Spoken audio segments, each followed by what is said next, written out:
В результате активных наступательных действий As a result of active offensive operations by units of the southern group of forces in the Kramatorsk-Druskivka direction, the city of Konstantinovka was liberated. This major industrial and logistics hub is key to the Kyiv regime's last stronghold in the Donbass region, the Kramatorsk-Sloviansk agglomeration. Konstantinovka was the seventh largest administrative center in the Donbass region by area and population. At the beginning of 2022, it had a population of over 78,000. The city was considered the capital of the glass industry and one of the largest ferrous and non-ferrous metallurgy centers in eastern Ukraine, as well as an important rail transit hub. Given Konstantinovka's strategic importance, the Kyiv regime began constructing a well-fortified defensive system in the city in 2014 and actively continued to expand its fortifications after the fall of Bakhmut. Its core consisted of individual fortified points, prepared for all-round and prolonged defense. The lines and positions were built with support from a well-developed system of roads and railways, hydraulic structures, 10 industrial zones, and 12 settlements adjacent to the city. In total, the Konstantinovka defense system consisted of 2 defensive lines.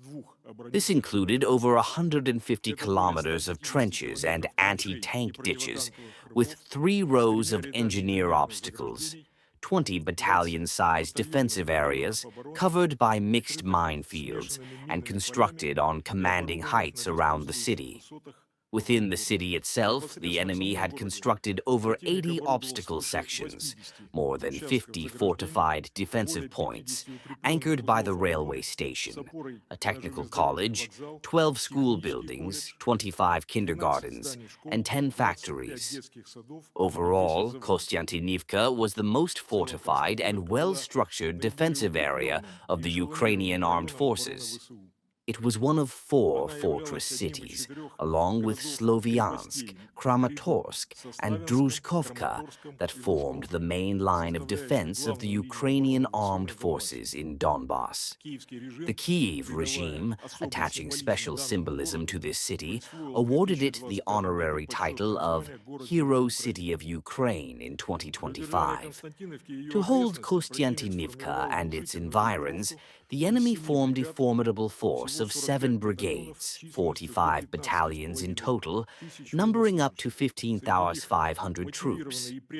Among them were motivated and loyal nationalist formations from the Lud, People Separate Assault Brigade of the National Police, as well as the most combat-ready units of the Ukrainian armed forces, armed with heavy equipment and Western-made weapons.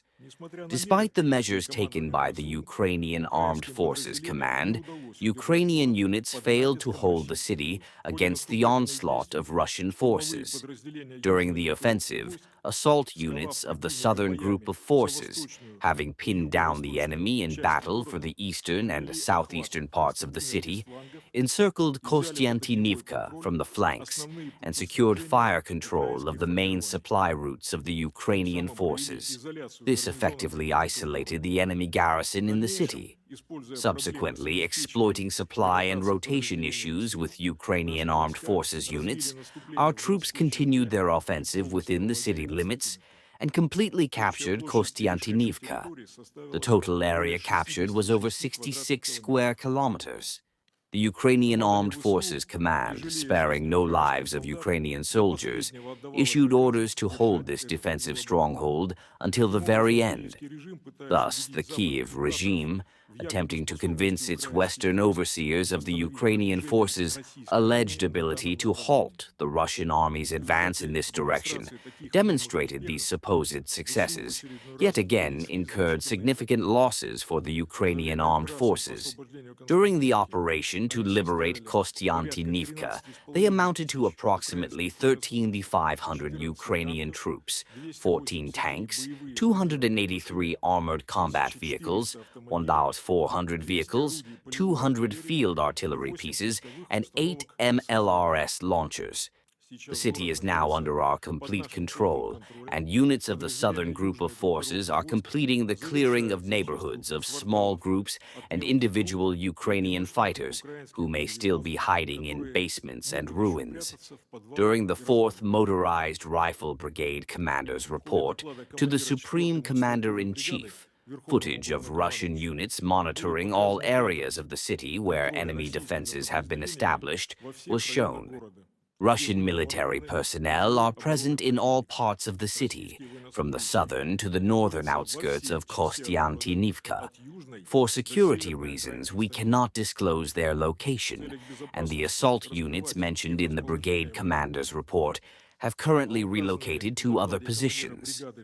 Currently, the military units that liberated Konstantinovka are continuing their offensive without pause, along with troops from the center group, with the goal of capturing the next defensive stronghold, the village of Drushkovka. The enemy has been pushed back several kilometers from Konstantinovka, and assault groups are already fighting on the outskirts of Alexeyevo-Drushkovka.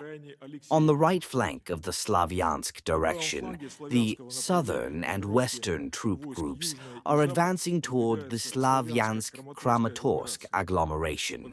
Units of the 3rd Army of the Southern Group are fighting in Nikolaevka and are already 8 kilometers from the eastern outskirts of Slaviansk. Forces of the West Group are completing the capture of the city of Krasny Limon. Forces of the Center Group have breached a powerful defensive line, which the enemy had been constructing since 2014 and considered impregnable. Continuing their offensive northward, advance units have reached Dobropilia and Anovka. The tasks set by the Supreme Commander-in-Chief for the liberation of Donbass will be accomplished.